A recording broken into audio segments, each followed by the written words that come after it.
असतो, पण अंतःकरणात देवाचं चिंतन पाहिजे. ज्याचं अंतःकरण शुद्ध आहे, तुका म्हणे चित्त झाली या निर्मळ, त्याच्या सहवासात त्या अयोध्येच्या परिसरात राहणारा प्रत्येक व्यक्ती स्वतःला राम समजत होता. विठ्ठल विठ्ठल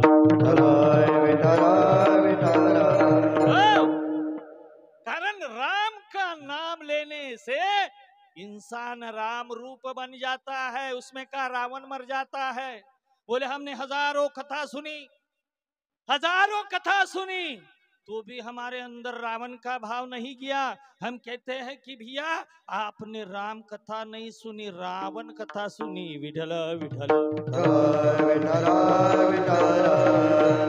गंमत आहे असं म्हणतात, नुसतं नामस्मरण जरी केलं देवाचं, नामस्मरण ब्रह्मभूत काय होत से कीर्तनी, भाग्य तरी ऋणी देव।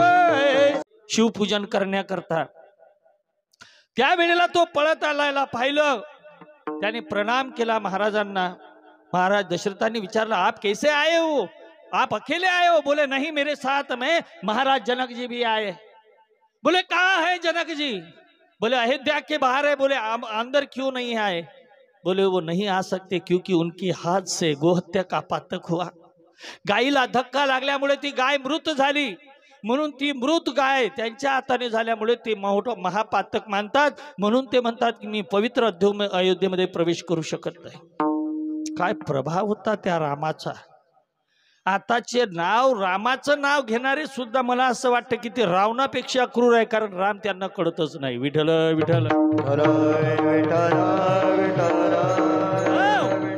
राम काय तर महाराज म्हणतात रमयंती ती राम, राम के रमन से, राम का नाम का रमन करने से राम प्रकट होते हैं, और कृष्ण का कर्म करने से महाराज म्हणतात कर्षती ती कृष्ण, कर्माने कृष्ण प्रकट होतो, रमनाने राम, और दोनों का ऐक्य होता है तो परमानंद प्रकट होता है। विठल विठल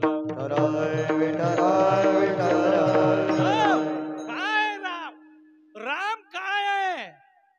तो त्या अयोध्येमध्ये आलेला तो साधक, तो शिपाई, त्याने जेव्हा महाराजांना सांगितलं, महाराजांनी सांगितलं त्या अयोध्येतल्या एका सायसाला, सायस झाडू मारणारा भंगी सायसाला आवाज दिला, सांगितलं ए बाबा इकडे ये। त्यांनी सांगितलं काय महाराज? म्हणला हा लोटा घे आणि शरीराचं पाणी घे आणि जा तिथे गायीला उठवून ये, तिला जिवंत करून ये। एक झाडणारा अयोध्येतला माणूस चरण त्या ठिकाणी ठेवू शकत नाही। जनकाने सांगितलं त्याला तू जा आणि तिथं जाऊन राजा दशरथांना सांग की जनक महाराज अयोध्येत प्रवेश करू शकत नाही। त्यांनी सांगितलं का नाही? सांगितलं की माझ्या हातून गोहत्येचं पातक झालेलं आहे, मी त्याच्यात प्रवेश करू शकत नाही। प्रधान पळत आला आणि राजा दशरथाला सांगितलं, राजे साहेब धावत गेला। सकाळचा प्रहर होता, महाराज दशरथ आपल्या काही सेवकांसोबत, प्रधानांसोबत, ते